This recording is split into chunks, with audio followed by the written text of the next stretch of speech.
Hi, friends. Well, as you can see, I'm here in my house because for the next few weeks, like I told you in our first video, we're going to be doing some learning from home. Now, you can see that I'm sitting in front of what's called my Christmas tree, and I still have some of my decorations up because that's what I did over break. I celebrated Christmas with my family and I went to see my brother and my sister in law and my three nieces, Cecilia, Lily, and Addie, who I might show you pictures of later this week. But the reason I'm sharing that with you today is because I want you in the comments below or when your mom and dad email me to tell me what you did over your break. Maybe you didn't celebrate Christmas, but maybe you celebrated another holiday. Or maybe you just spent time with your family, or you got to stay at home, or you played a fun game, or you read a fun book. There's lots of different things that people can do during this time. So each of us did different things on our break, and I would love to hear about what you did just like I shared with you about what I did. And I thought this is nice lighting for me to read a couple books to you, which is what I'm going to do this morning. So I'm going to read a few books to you about winter because we're going to be talking about winter and the clothes that we wear during winter and the weather and how we know what to wear and what to do. Now you can see this morning I have long sleeves on and you can't feel it. I wish you could because I have a very soft and fuzzy sweater on, but it's nice and warm and cozy because it's cold outside, isn't it? Because it's winter.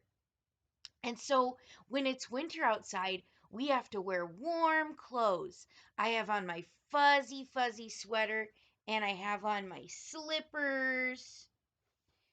I am nice and warm and cozy in my house, and we even have our heater on, which I know that some of you have too. So, we are going to read some books about winter, and the first one we're going to read is called Froggy Gets Dressed. Okay. It was cold. Froggy woke up and looked out the window. Snow, snow, he sang. I want to play in the snow. Go back to sleep, Froggy, said his mother. Don't you know frogs are supposed to sleep all winter? Wake up when the snow melts. Because, as we're going to learn, friends, there are some animals that stay awake during the winter, but some animals sleep all winter long. That's called hibernating, and we're going to learn about that.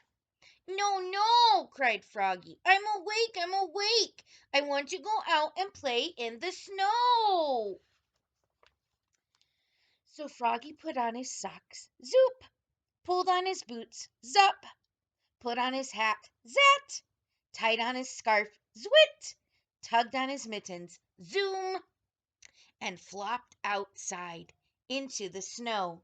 Flop, flop, flop. Froggy! Called his mother. What? Yelled Froggy. Did you forget to put something on? Froggy looked down. Oops, cried Froggy. I forgot to put on my snow pants. He flopped back inside. Flop, flop, flop. Tugged off his mittens, untied his scarf, took off his hat, pulled off his boots. He left his socks on, and he slipped his snow pants on. Zoop! Then he pulled on his boots. Zup! Pulled on his hat. Zat! Tied on his scarf. Zwit! Tugged on his mittens. Zoom!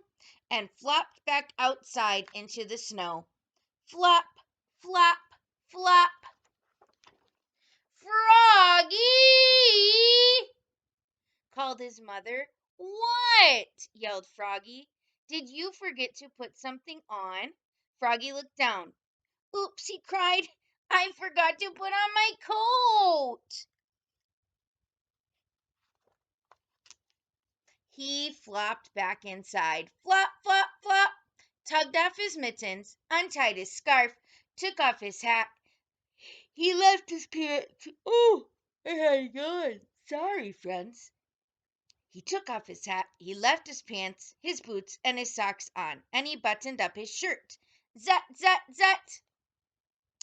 Then he snapped on his coat, snap, put on his hat, zat, tied on his scarf, swit, tugged on his mittens, zum, and flopped back outside into the snow. Flop, flop, flop. Froggy, called his mother again. What? Yelled Froggy. Did you forget to put something on? Froggy looked down. He had his mittens. He had his scarf. He had his coat. He had his shirt. He had his pants. He had his boots. He had his socks. He reached up. Yep, he had his hat. What could be missing? Your underwear, his mother laughed. Oops, said Froggy, looking more red in the face than green. He flopped back inside. Flop, flop, flop. Tugged on his mittens, untied his scarf, unsnapped his coat, unbuttoned his shirt, unzipped his pants, pulled off his boots, took off his socks. He left his hat on and slipped his long johns on with a zap of elastic. Then he put on one sock, zoop, pulled on one boot, zup, tugged on one mitten, zum, and started to tug on the other and let it drop and said, I'm too tired, and went back to sleep. Z. Good night, Froggy. What a fun book. And that showed you all the different things that we have to wear to get ready to go outside so that our bodies can be safe. We need to have a long sleeve shirt. We need to have pants. We need to have mittens and a hat and a coat and snow pants. All of those things so that we can be safe. My goodness, that's a lot of stuff, isn't it? All right, I'm going to read one more book to you right now, and it's called The Mitten. And this is one of my very favorite books. So I hope that you enjoy it too.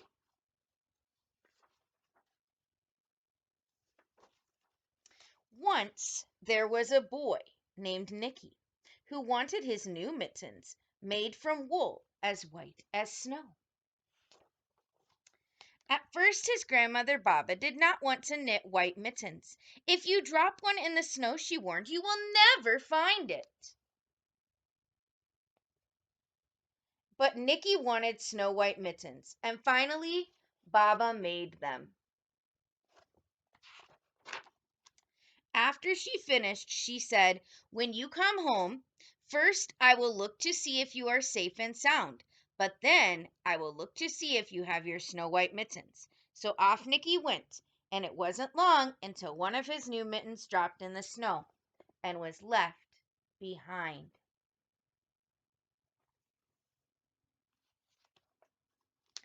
A mole, tired from tunneling along, discovered the mitten and burrowed inside. It was cozy and warm and just the right size. So he decided to stay.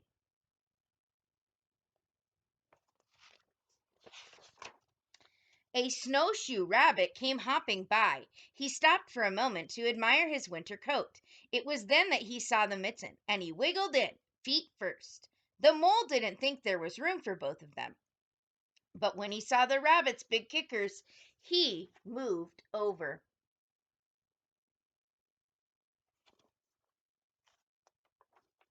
Next, a hedgehog came snuffling along. Having spent the day under wet leaves looking for things to eat, he decided to move into the mitten and warm himself. The mole and the rabbit were bumped and jostled, but not being ones to argue with someone covered with prickles, they made room.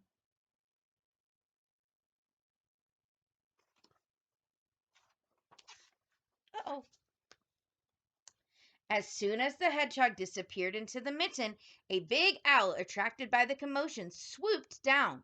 When he decided to move in also, the mole, the rabbit, and the hedgehog grumbled. But when they saw the owl's glitzy talons, they quickly let him in.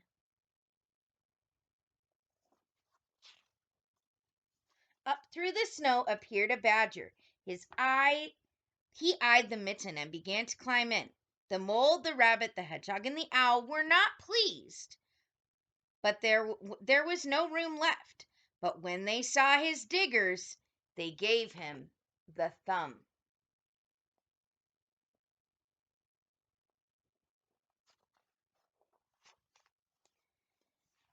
It started snowing, but the animals were snug in the mitten. A waft of warm steam rose in the air, and a fox trotting by stopped to investigate. Just the sight of the cozy mitten made him feel drowsy. The fox poked his muzzle in. When the mole, the rabbit, the hedgehog, the owl, and the badger saw his shiny teeth, they gave the fox lots of room.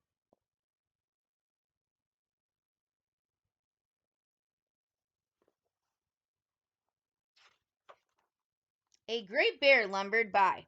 He spied the mitten all plumped up. Not being one to be left out in the cold, he began to nose his way in. The animals were packed in as tightly as could be. But what animal would argue with a bear? The mitten swelled and stretched. It was pulled and bulged too many times its size. But Baba's good knitting held fast.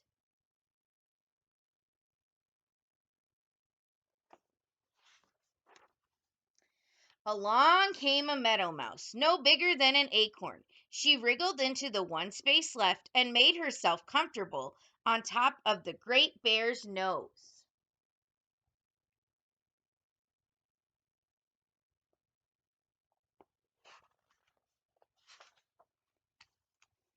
The bear, tickled by the mouse's whiskers, gave an enormous sneeze. Ah! Ah! Ah! Choo! said the bear. The force of the sneeze shot the mitten up into the sky, and it scattered the animals in all directions.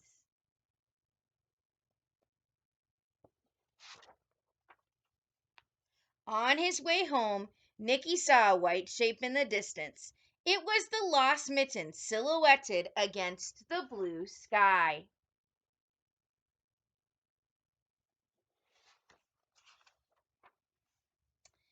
As he ran to catch his snow white mitten, he saw Baba's face in the window.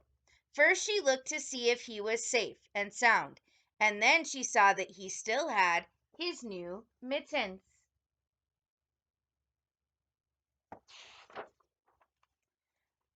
But one was a lot bigger than it was before. What a fun story, huh, friends? Well, thank you for joining me today for a little bit of story time and to answer those questions about what you did on your break and the fun things that you're doing. I'd also love to hear about a fun winter thing that you're doing. Maybe you're putting on all your winter gear so you can go outside and go sledding or make a snowman or go play in the snow. I would love to hear about that too. So we're going to sing our goodbye song and I'm going to go get a few more things ready so that I can send you some fun things to do over the next couple weeks while we're not together in person. I hope you have a great day, and I might see you later today. Maybe I'll come on and read a few more books to you. We'll just have to wait and see. So long, farewell to you, my friends. Goodbye for now. Until we meet again, I said so long, farewell to you, my friends. Goodbye for now. Until we meet again, it's been great to play and sing together. But now it's time to say goodbye.